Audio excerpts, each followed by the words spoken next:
Հավատքի բանկի գրքույկը Չարլզ Սպերջեն օր հուլիսի 12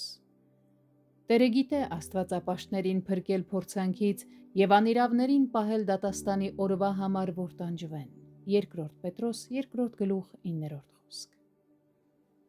Աստվածապաշտները ենթարկվում են գայթակղությունների և փորձությունների, և այն հավատքը, որը երբեք փորձության չի ենթարկվում, ճշմարիտ հավատք չէ։ Սակայն աստվածապաշտները ազատվում են իրենց փորձություններից, և դա տեղի ունենում ոչ թե պատահաբար կամ երկրորդական միջոցներով, այլ հենց Տիրոջ կողմից։ Նա անձամբ ստանձնում է իրեն վստահողների փրկության գործը։ Աստված սիրում է աստվածապաշտներին, իրեն նմանվողներին, և հոգ է տանում իմանալու, թե որտեղ են նրանք և ինչ վիճակում։ Երբեմն նրանց ճանապարհը լաբիրինթոսի է նմանվում, և նրանք չեն կարողանում պատկերացնել, թե ինչպես պիտի ազատվեն սպառնացող վտանգից։ Այնինչ իրենք չգիտեն, գիտի իրենց Տերը։